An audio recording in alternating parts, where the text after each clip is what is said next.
Seguimos en Otra Mirada Radio y ahora estamos con Nicolás Lynch para la columna editorial de esta semana de Otra Mirada. Nicolás, ¿cómo estás? Cuéntanos el tema. Sí, esta semana el editorial de Otra Mirada ha sido sobre, como reza el título, victoria estrecha pero victoria de Nicolás Maduro en las elecciones venezolanas. Esto dice mucho de la intención editorial, porque si nosotros hemos tenido la oportunidad de revisar, aunque sea por encima, los periódicos, de prender la televisión o escuchar la radio en estos días, hay simplemente una avalancha de información sobre Venezuela, toda en contra del ganador de las elecciones. Es decir, el oligopolio mediático se ha puesto a trabajar, ¿no? Tanto nacional como internacional, para darnos una versión de lo que ha sucedido en Venezuela. En Otra Mirada hemos tratado de ser lo más objetivos posibles, señalando primero esta movilización, ¿no?, de la derecha venezolana e internacional para deformar lo sucedido. Lo que ha sido una victoria estrecha, como hemos dicho, pero victoria, la quieren transformar en derrota de Maduro. Esto no es nuevo, ya han tratado de hacerlo varias veces en Venezuela, con sucesivas derrotas de Hugo Chávez, mejor dicho, sucesivas victorias de Hugo Chávez y derrotas de la oposición en los 15 años anteriores. De 18 elecciones, Maduro Chávez primero y Maduro después han ganado 17, ¿no? Todas con observación internacional, todas con un sistema de votación que, de acuerdo al Centro Carter, es el más avanzado de América Latina. Y a partir de más o menos 5 o 6 elecciones, con un sistema de auditoría inédito, ojalá tuviéramos un sistema de auditoría así en nuestro país, nos ahorraría muchos dolores de cabeza. El sistema electoral venezolano cuenta automáticamente, mejor dicho, no cuenta, audita automáticamente el 54% de los votos. Luego de cada elección, ¿no? Lo cual es un seguro mayor sobre el resultado. Esto se produjo entre domingo y la madrugada del lunes, también en el caso de la última elección venezolana, ratificando el resultado, ¿no? Imagínense si pasara eso en el Perú. Generalmente los sistemas auditan entre el 10 y el 20% cuando auditan. La mayoría no audita nada, ¿no? En Venezuela se audita el 54%. Y lo que solicitaba Capriles era que se volviera a contar, no que se auditara el 100%, sino que se volviera a contar. Esta demanda ha sido rechazada porque suponía poner en duda el conjunto del resultado, cosa que estaba fuera de lugar, y a lo que ha procedido el Consejo Nacional Electoral de Venezuela es a señalar que en las próximas semanas se va a auditar el 46% restante. Subrayo, auditar, no recontar, no volver a hacer el escrutinio. Pero sin embargo, hemos abierto a la prensa ayer y hoy y todos dicen retrocedió Maduro, van a contar de nuevo. No, una cosa es contar voto por voto, lo cual generalmente se hace en los sistemas manuales, no en los sistemas electrónicos, que son mucho más seguros, como el venezolano, y otra cosa es auditar, es decir, tomar un universo determinado, en el caso venezolano, por ley el 54%, y sacar una muestra de cada determinado número de mesas, ¿no? Por el cálculo de probabilidades, esto es lo que permite darnos una idea de si han habido o no han habido, en fin, errores, fraudes, irregularidades, etcétera, ¿no? O sea, son dos cosas diferentes. Recontar voto a voto, un tema propio de los sistemas manuales, y auditar, que generalmente se usa en los sistemas electrónicos.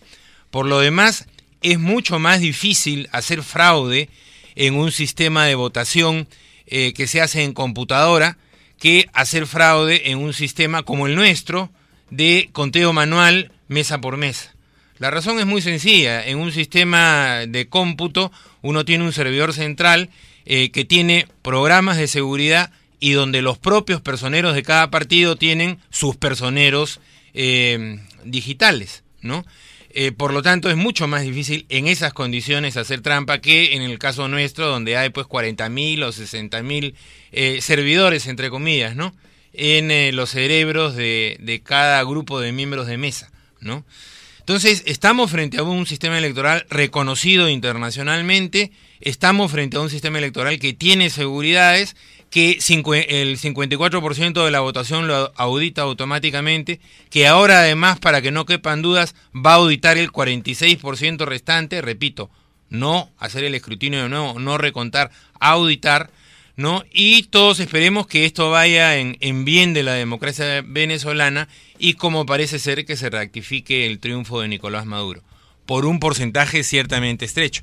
Ahora, no caben dudas de que el hecho de que la diferencia sea muy poca, 300.000 votos, aproximadamente 300.000 votos, no merezca una reflexión. Por supuesto que merece una reflexión.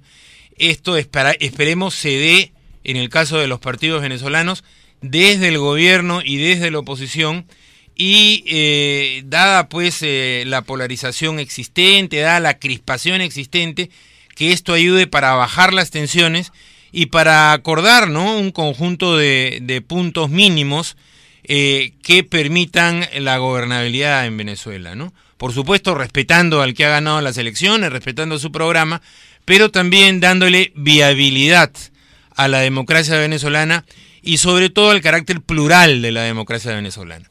Una última cosa, ¿no?, y que es muy importante: ¿cuál es el fondo de todo este lío, de toda esta algarabía, de toda esta gritería de la derecha continental, peruana, venezolana?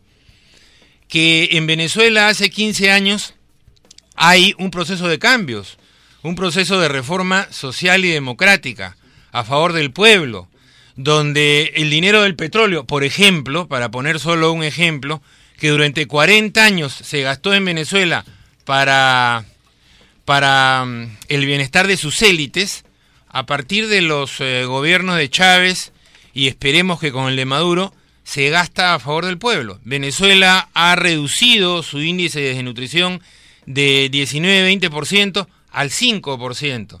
El nuestro es el 17%, por si acaso. Ha disminuido sus niveles de pobreza y de extrema pobreza a un dígito. Extrema pobreza creo que 3% y pobreza me parece que el 7%. Está, si no el más bajo, entre los más bajos de América Latina. Niveles que en otro momento solo tenían Argentina y el Uruguay. En términos de desigualdad, es uno de los países, creo que el tercero o cuarto menos desigual. Nosotros somos casi el más desigual, creo que hay uno o dos más desiguales que el Perú.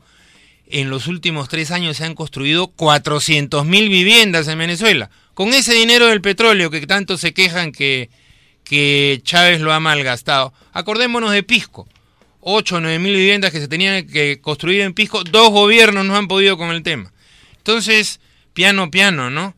Veamos lo que sucede y no inventemos la realidad, ¿no? Ya creo que suficiente fiebre tiene la derecha con estos 20 años de neoliberalismo que ha impuesto al pueblo peruano, ¿no? Nicolás, te invitamos a quedarte aquí en la mesa y más bien vamos a una pausa para recibir a nuestro invitado Alberto Darienzen, que se encuentra ya en nuestros estudios. Regresamos en breves segundos. Gracias, amigos.